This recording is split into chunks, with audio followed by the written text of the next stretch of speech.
¿Qué tal? Buenas tardes a la primera emisión de Vivienda y Ciudad, un programa donde vamos a hablar sin duda de uno de los temas más importantes que tenemos como mexicanos, la calidad de los lugares donde vivimos, sea la ciudad, sea la vivienda, porque esas ciudades y esas casas son el lugar donde desarrollamos nuestras oportunidades de vida. Las ciudades y las casas es el lugar donde los mexicanos trazamos el futuro que vamos a tener. Y para hablar de ese tema vamos a estar trayendo invitados del más alto nivel. Hoy tenemos una muestra muy interesante de ello para hablar de los retos de la vivienda y de la ciudad en este país y cómo le vamos a hacer para enfrentarlos. Empezamos.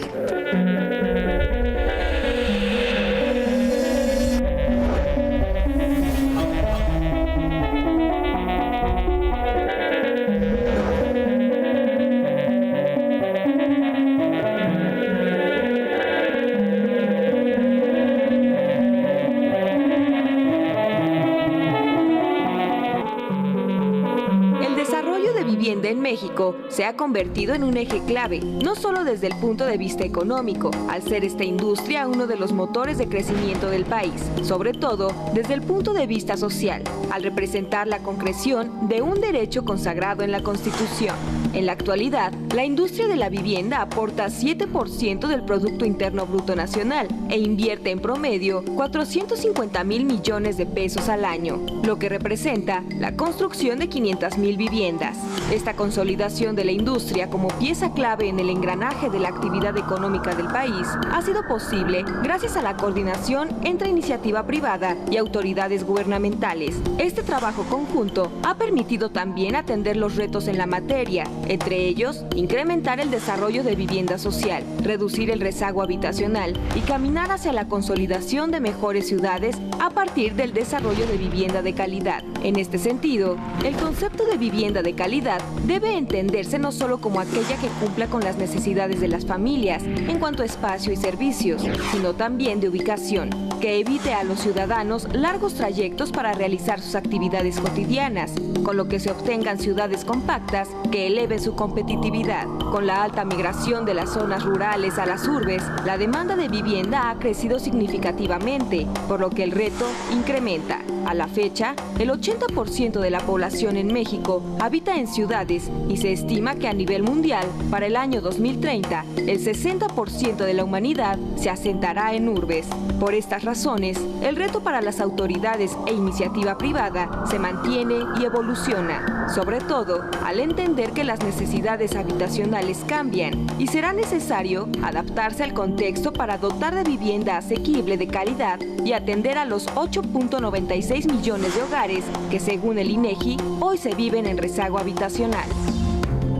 Pues listo. Toca platicar mucho sobre lo que viene para este país en materia de desarrollo urbano, por supuesto, pero en vivienda, porque la vivienda significa pues tranquilidad para las familias que requieren un techo donde vivir, significa calidad de vida, significa oportunidades, y de eso pues tengo dos muy buenos amigos para platicar esta tarde. Isaac Meta. ¿Cómo estás, Horacio? A todas. Y Alfonso Serrano, respectivamente directores generales de Hogares Unión y de Hábitat, empresas que hacen viviendas, por supuesto, pero que por la escala de los proyectos ya están haciendo mucho más que vivienda. Ahorita vamos a estar platicando de cuáles son los segmentos en los que atienden, porque es parte del problema. Y bueno, para empezar con la plática, yo quisiera empezar diciendo que el hecho es que ahora que estamos en un momento de cambio para el gobierno, que hay que reconocer que hacen falta muchas viviendas, hacen falta viviendas nuevas, hace falta consolidar el parque habitacional existente, mejorarlo, hace falta mejorar las ciudades. Esto implica mucho trabajo. ¿Quién quiere platicarme de cuál es su percepción del tamaño del reto habitacional que seguimos teniendo? Isaac. Con mucho gusto. Bueno, el reto es grandísimo. El rezago sigue siendo brutal, millones y millones de viviendas en rezago en todos y cada uno de los segmentos de la población y en todas las regiones del país. Evidentemente hay que dividirlo. Hay rezago en vivienda rural, que no soy el experto al respecto. Hay rezago en vivienda urbana, en interés social, interés medio, residencial. Y hay rezago muy importante. Y el reto está en encontrar el producto que necesita la población en cada uno de los segmentos. No todos compran, no todos pueden comprar. Tendría que haber el tema de vivienda en renta. La movilidad cada vez es mayor, la gente se mueve de trabajo más constantemente, entonces tendrían que haber también retos importantes de que la gente pueda comprar una casa pero que no sea la casa para toda la vida, que pueda moverse, que pueda servir de enganche para su crecimiento, porque también la gente va avanzando al respecto. Entonces yo creo que el reto es grandísimo, hay mucha oportunidad, hay una gran demanda por atender y principalmente el gran reto es la gente que no tiene manera de comprobar sus ingresos de manera formal, que es, según números, no soy experto, pero por lo menos la mitad de la población no cotizan en Infonavit y Fobiste, que son los dos grandes organismos de vivienda, y ya será que sean independientes formalizados o fuera de la formalidad, pero no hay esquemas de crédito para que se pueda hacer una vivienda este tipo de gente y recurren a temas de construcción de vivienda de manera informal. Sí, yo creo que el tema habría que empezar por reconocer que el reto habitacional tiene su origen en la pobreza, ¿no? Tenemos una población donde la mitad de la población está en el segmento no formal, el segmento no formal de la economía, y la mitad de la población o más tiene ingresos muy bajos que le hacen muy difícil vivir la vivienda.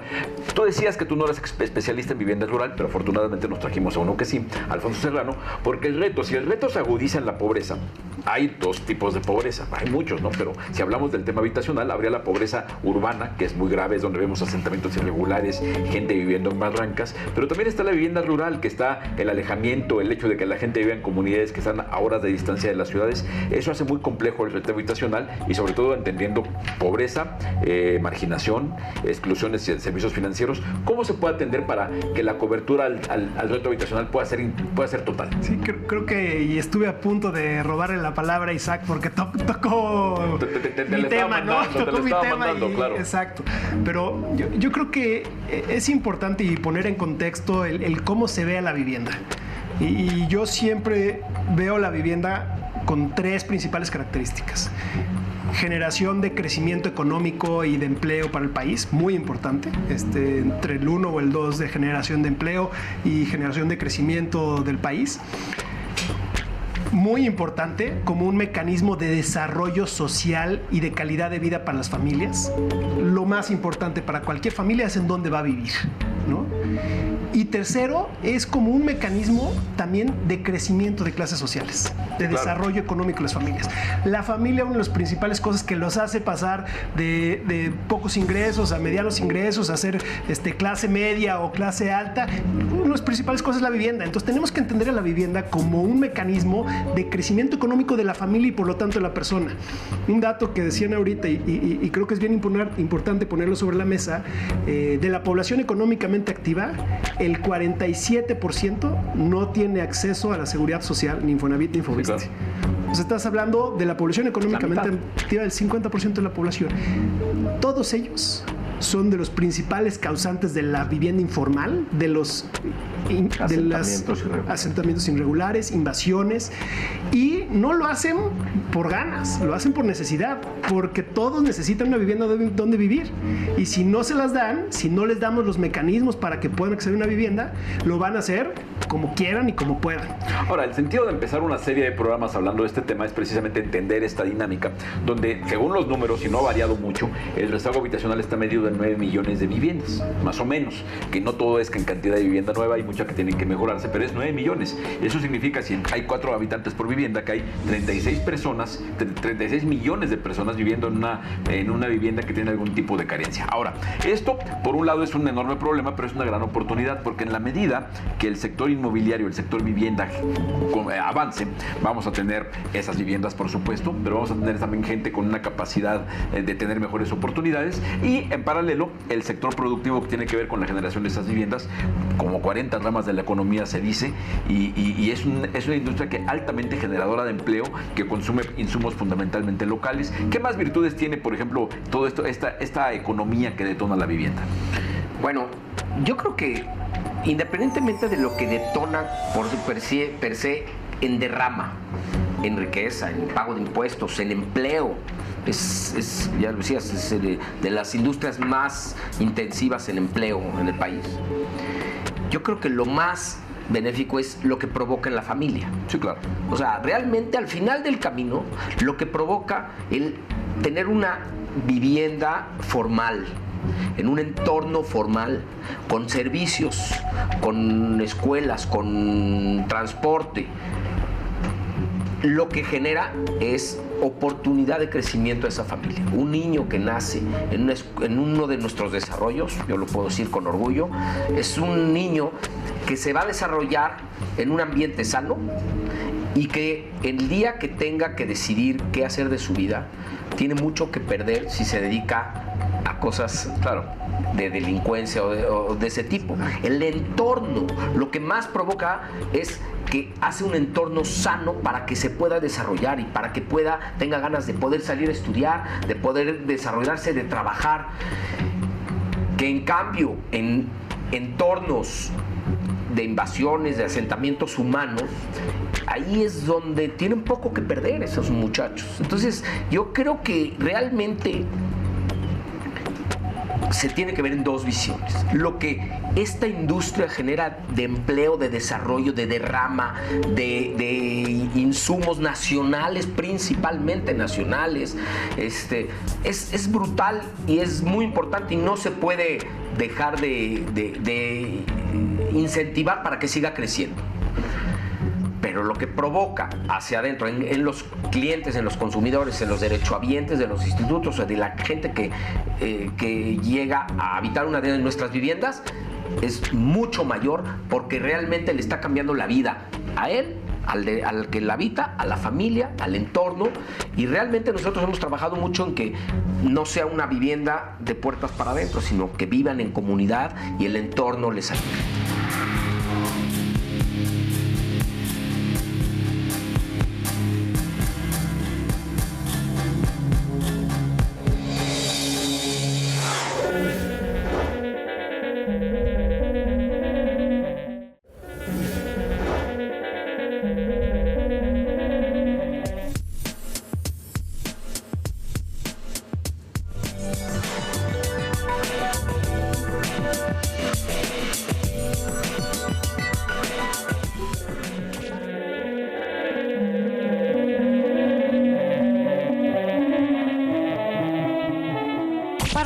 Ciudades que sean más incluyentes, compactas y conectadas, es que se creó y aprobó la nueva Agenda Urbana de la Conferencia de las Naciones Unidas sobre la Vivienda y el Desarrollo Urbano Sostenible. El documento es la guía para orientar y coordinar todos los esfuerzos en el desarrollo de las ciudades, en donde se tomaron en cuenta las aportaciones de los estados, líderes urbanos y regionales, donantes, programas de las Naciones Unidas, academia y la sociedad civil, todos ellos con planteamientos y propuestas con visión a 20 años. El objetivo es que cada vez haya más ciudades que se basen en la planificación y el desarrollo urbano, en la gobernanza y legislación urbana, así como en la economía urbana, con lo que se tendrá un vínculo entre urbanización y desarrollo. Con esta concepción, la nueva Agenda Urbana trabaja en una política urbana nacional para definir el trabajo de cada dependencia, legislación, leyes y reglamentos, en donde se contempla el desarrollo inmobiliario y preservación del espacio público. La planificación urbana y diseño buscan que al menos 30% del suelo sea asignado al espacio público. En cuanto a la economía y finanzas urbanas, las ciudades deben tener ingresos de una buena infraestructura local, además de proveer oportunidades económicas. El quinto punto es la implementación física local. Esta contempla que las ciudades siempre van a crecer, por lo que reordenar siempre será más caro y complicado si no hay planeación. Finalmente, de acuerdo con las proyecciones de Hábitat 3, se estima que para el 2030, 6 de cada 10 personas en el mundo vivirán en asentamientos urbanos, lo cual puede acarrear graves problemas, ya que las ciudades solo ocupan 2% del suelo, pero consumen 60% de la energía global y son responsables de 70% de la emisión de gases de efecto invernadero y de los desechos mundiales.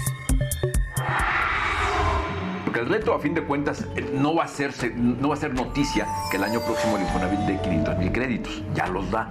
Yo creo que ahora el tema es cómo logramos que ese enorme potencial genere mejores condiciones de vida y haga, a fin de cuentas, yo creo que ahora que estamos en un proceso político, electoral, pues la propuesta fundamental de todos tendrá que ser crear mejores condiciones de vida para los mexicanos. Totalmente. La vivienda está muy ligada con eso porque nos crea mejores entornos. Tú lo decías. Yo creo que en ese ambiente de todos los problemas que padecemos en el país, pues un conjunto urbano más sano seguramente genera condiciones menos propensas a la violencia, genera que la gente tenga más cerca escuelas, tenga más cerca centros de salud. Vaya, que es un reto importante, por eso es tan importante lograr que esa cobertura de la vivienda que hoy hay, vaya, no, así como tú decías que no hay que soslayar la importancia del impacto económico, tampoco hay que soslayar lo que ya se hace. Hoy al año se hacen más de 1 millón de acciones. Ahora el tema es, si ya hacemos más de 1 millón de acciones de vivienda, ¿cómo lograr que esos 1 millón de acciones de vivienda genere ciudadanos más felices, ciudades más eficientes y un entorno urbano y regional que nos permita proyectarnos hacia un futuro verdaderamente fregón? Coincido completamente contigo, Horacio, y creo que yo no entiendo por qué, y no me voy a meter nada en política, porque no venimos a hablar en política, venimos a hablar de vivienda y de ciudad. Yo no entiendo por qué no en las principales propuestas de los candidatos hoy en día está la vivienda, porque la vivienda es la principal preocupación de todos los mexicanos. Sí, claro. Dejando eso aparte, creo que tenemos que entender la responsabilidad que tenemos como desarrolladores. ¿Por qué? Porque estamos construyendo el futuro de México. Y de cierta forma estamos construyendo el futuro que queremos vivir. Y tenemos una gran responsabilidad ahí. Isaac lo decía perfecto y coincido con él. Sus desarrollos realmente son un desarrollo que genera calidad de vida, pero genera sobre todo un ambiente positivo para las familias.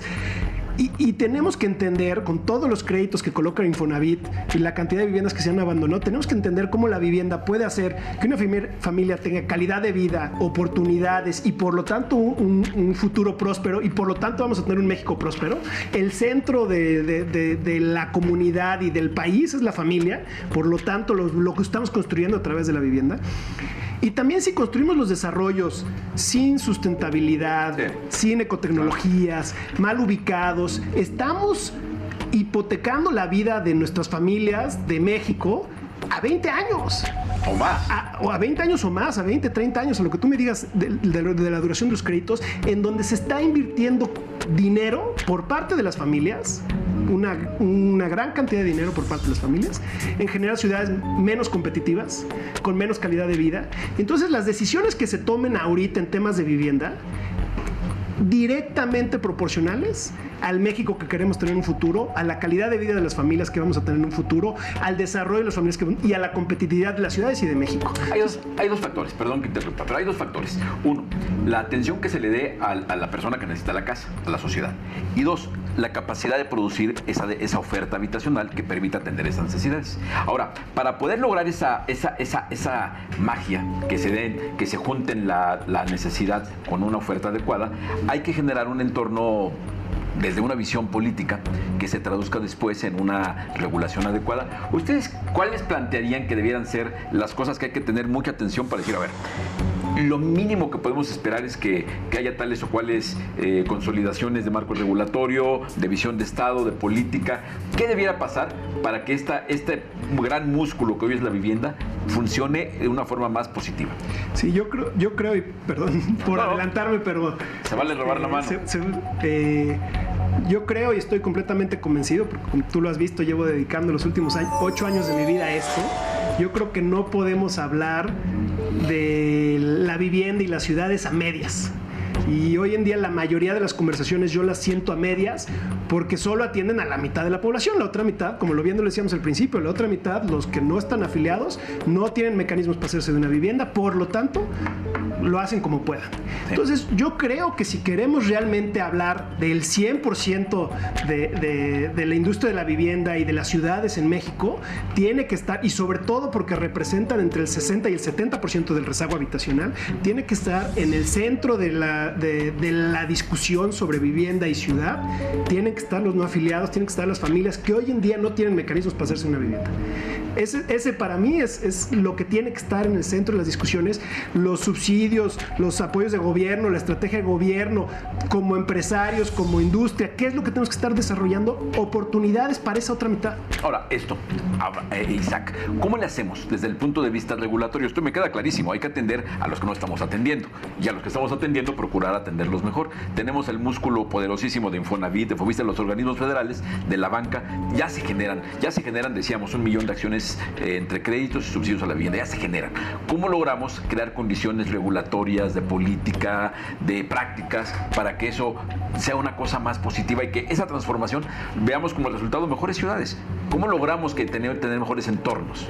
A ver, yo creo que dos puntos importantes que yo veo. Uno, yo creo que es muy importante que cuidemos lo que hemos hecho hasta ahora. Y eso es básico. Y cuando digo cuidar, hablo de las instituciones, claro, los organismos nacionales de vivienda o Bonavis, llámese Infonavit, llámese Fobiste, llámese Sociedad Hipotecaria Federal, inclusive la Comisión Nacional de Vivienda. Se han hecho muchas cosas. Y si no se cuida, porque necesitan tener una sanidad financiera, necesitan tener viabilidad. Si se ve como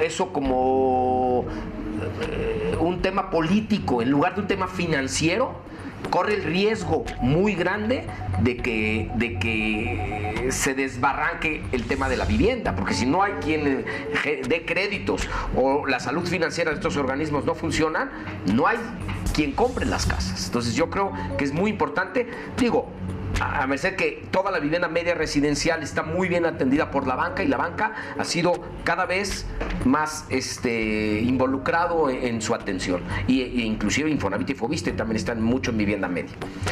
Ese es un tema. Otro gran tema que tenemos que cuidar es que haya una coordinación de los tres órdenes de gobierno. Es increíble que tú tengas que ver temas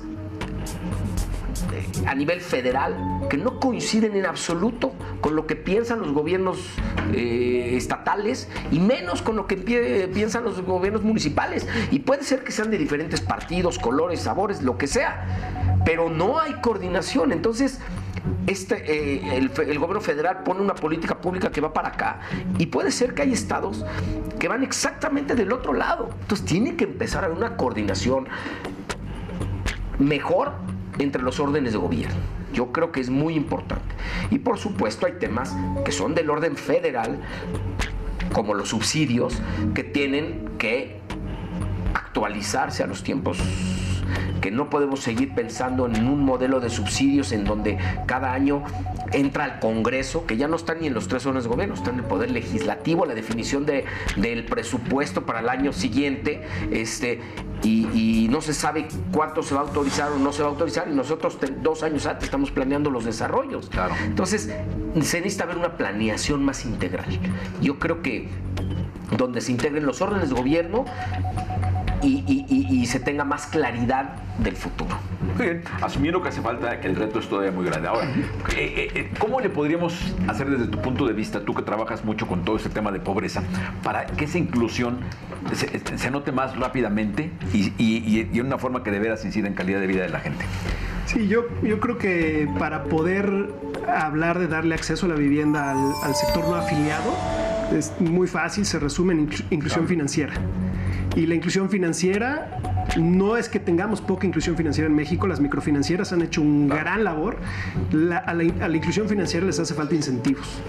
Y yo coincido completamente con lo que decía Isaac, fortalecer las instituciones actuales, comunicación entre los tres órdenes de gobierno. Yo buscaría que fuera aparte incluyente, y que con la modernización de los subsidios no solo sean subsidios, sino sean apoyos, garantías y mecanismos que se necesitan para que la inclusión financiera se convierta en una inclusión financiera de vivienda, y que por lo tanto la banca pueda atender también esa población, por lo tanto las Sonavis puedan atender esa población, y entonces podamos estar realmente hablando de una política de vivienda inclusiva e incluyente. Muy bien. Isaac, Alfonso, muchísimas gracias por ser padrinos de lujo para esta primera emisión de Vivienda y Ciudad. Esperamos que esta serie de 12 programas ayude a llevar a esta actualidad esta necesidad de que generemos ciudades que sean el camino al futuro que todos necesitamos, y viviendas que permitan que la gente viva mejor y tenga mejores oportunidades de acceder a ese futuro. Muchas gracias. Muchas gracias. Y a ustedes, muchas gracias por su atención. Esta fue esta primera emisión de Vivienda y Ciudad. Les agradecemos por su presencia. Y aquí estaremos platicando de estos temas. Los invitamos a que estén en contacto a través de nuestras redes sociales, donde estaremos atendiendo sus preguntas. Hasta la próxima. Gracias.